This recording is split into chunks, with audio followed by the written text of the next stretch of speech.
So we don't have a large amount of stories. Usually we have like 10 stories in one video. This time we have like 4 stories that are giant, but one of them is World of Warcraft Union does not like the fact that Microsoft did some layoffs. Bungie is forcing to get their shit together by PlayStation, and also is GTA delayed? But before we get into that, make sure you guys like, comment, and subscribe. If you like the video, let me know what you think in the comment section. Let's get into it. So another day, and it's another day of layoffs, unfortunately.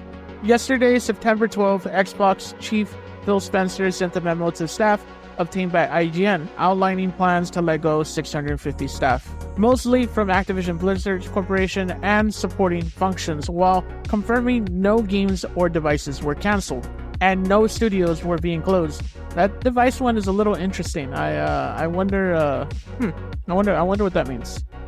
Even though Xbox and Phil Spencer aren't making it a big deal when it comes to laying off 650 people that were mostly supporting roles, it's still people's jobs that they had for the longest time, and now they're closed, which brought some attention to them by the union. World of Warcraft Union hits out at heartless Microsoft gaming layoffs.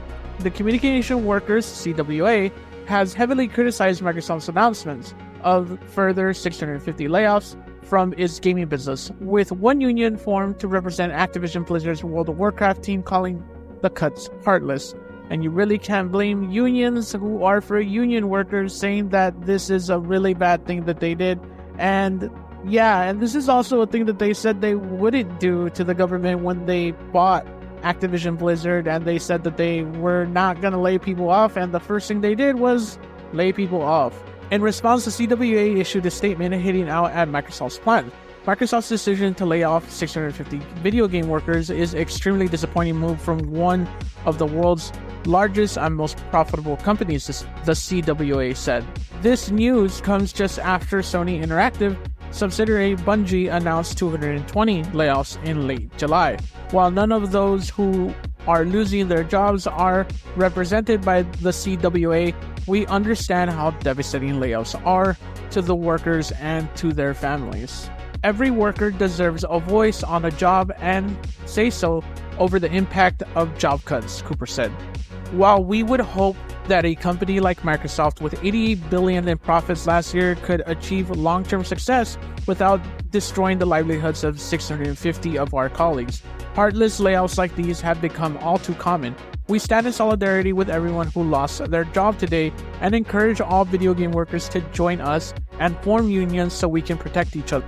While this is something that I've been saying for the longest time now, if you're making $88 billion in profit, is it really necessary for Microsoft to cut 650 jobs that are support jobs in order to make record high profit?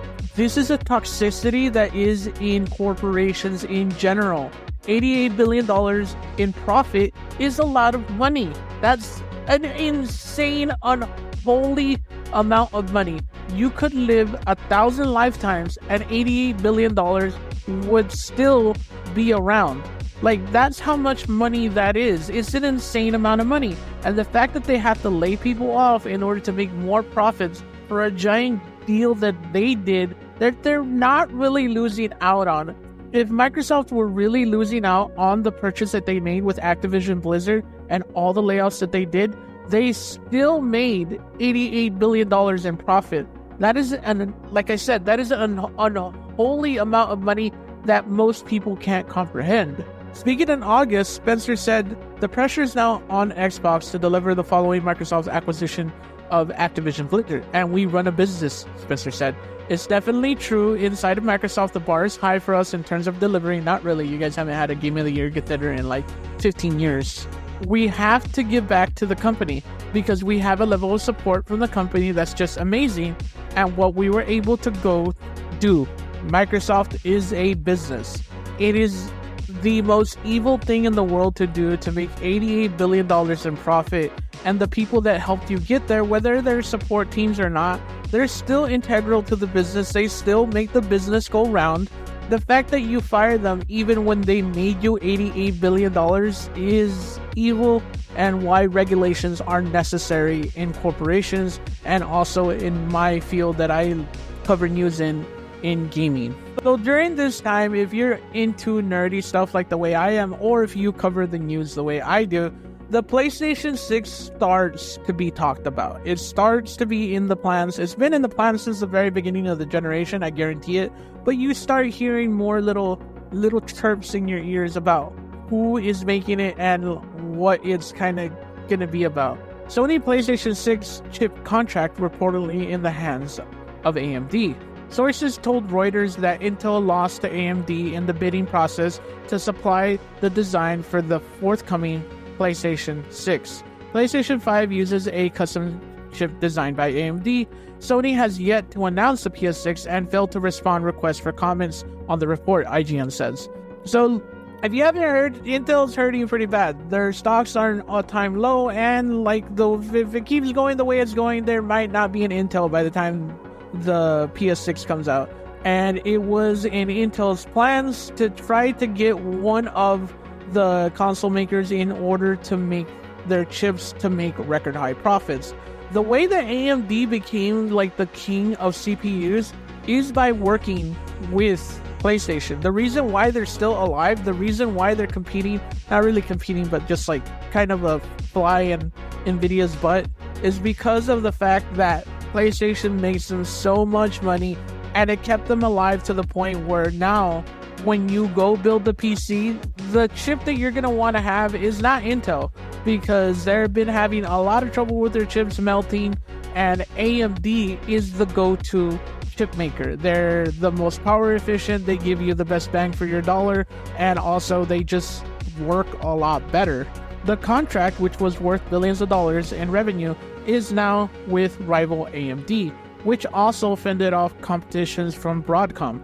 While AMD declined to comment, Intel issued a statement saying, "We strongly disagree with this characterization, but we are not going to comment about any current or potential customer conversations.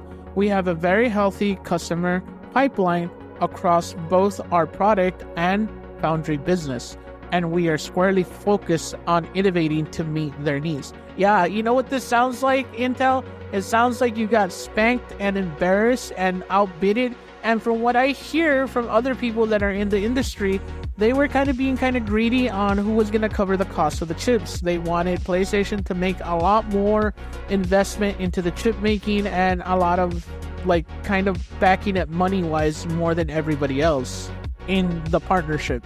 As Reuters pointed out, moving from AMD to Intel for the PS6 chip would have risked backwards compatibility, which was reported a subject of discussion between Intel and Sony engineers and executives during the contract talks. Apparently, maintaining backwards compatibility while switching to Intel would have been costly and taken engineer sources. Yes, this is exactly what I'm saying.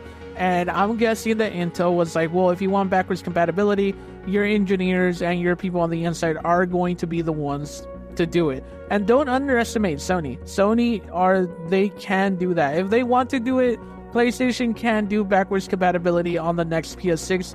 They just don't want to, and they don't want to spend resources on it. That's just the way it is. They rather charge you a service for it, period.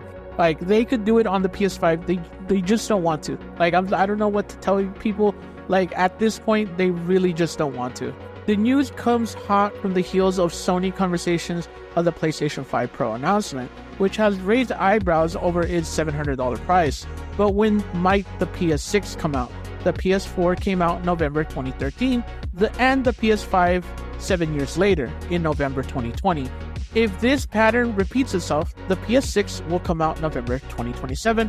One game that may be set to launch on PS6 is Fizznet, Metal Gear creator Hideo Kojima's long-awaited return to the action espionage genre. So there you have it, boys and girls. PS6 is more than likely gonna come out in 2027. I would say that it's gonna be announced in 2027. And more than likely going to be out either late 2027 or summer 2028. So I really wouldn't worry if you want to get a PS5 or a PS5 Pro. I wouldn't get the PS5 Pro. Just if you don't have the money, don't get it. But if you have the money, get it. But at the same time, I wouldn't worry about PlayStation announcing the PlayStation 6 anytime soon. there's plenty of time for you to enjoy your PlayStation 5. And also, I'm not getting a Pro because I'm satisfied with the PlayStation 5, and I'm satisfied with waiting till next generation to get the PS6, which I will gladly get. Let me know what you think in the comment section. Do you think the PlayStation 6 is going to come out earlier? Do you think it's going to come out around the same time? What do you think about Intel kind of crying about it? Like, they should go get some French fries and some Wham burgers. That's what they should get. So we've all been waiting for GTA 6, and I know I've been waiting for GTA 6 and some kind of announcement on when it's going to come out. Unfortunately, there's probably some news that it's more than likely delayed even further, and more than likely going to be not coming out till the end of the year of next year. IGN reports, will GTA 6 be delayed to 2026? One X-Star dev says the studio probably won't be able to make that call until May 2025. Former Rockstar Games technical director Obi Varmin, I butchered that name, it's on screen, but correct me in the comment section of how you say it, who IGN has reported on before after he shed light on Rockstar's logo lost game agent development troubles to provide some context on any speculation about the fate of GTA 6's current fall 2025 release window on PlayStation 5 and Xbox and Series S. While stressing he has no inside information, Vermin pointed to Rockstar's decision to delay GTA 4 from 2007 to 2008, a decision he said that was made just 4 months before the original release date. GTA 4 had an October 2007 release date, but the delay was announced in August 2007. According to Vermin, the decision to delay will be made around June. And so, applying the logic to GTA 6, a decision on whether to delay the game could be made around May 2025, around 4 months before its fall 2025 release window. If September 2025 is indeed the targeted release month, if that's true, then we don't know if the game is delayed or not for at least half a year. The decision to delay GTA 4 was made 4 months or so before the original release date. Any further, and it's hard to make the call. Rockstar is probably not in the position to determine whether they'll hit 2025 until Mayish. So, unfortunately for GTA fans, we're still left up in the air whether this game is going to come out in 2025 or early 2025 or late 2025 or 2025 at all. Don't be surprised if it gets delayed to 2026 because it is Rockstar. They do not release a game unless it is finished, unless it's ready to play. That's why Rockstar Games is so beloved and so loved, because their games usually come out extremely polished, extremely well made, bug free, and extremely fun with an online game that comes out a few months later. So yeah, some more bad news for you guys. Let me know what you get things in the comment section. Do you think GTA 5 will still meet its release date, or do you think that it will be delayed another 4 to 5 months or even a whole year? So let me know what you think in the comment section. It's depressing as hell. I want GTA 2, guys. Don't think I don't. I swear that Bungie games, as covering them as stories since my channel has been a thing, turned into like STDs of this channel, because it's a never-ending cycle of me talking about these guys and talking about their company that they fumble all the time. And it looks like PlayStation might be taking over Bungie, and IGN reports Sony forcing Bungie to get their heads out of their asses and run Destiny 2 like a business is a very much a good thing, Studio X lawyer says.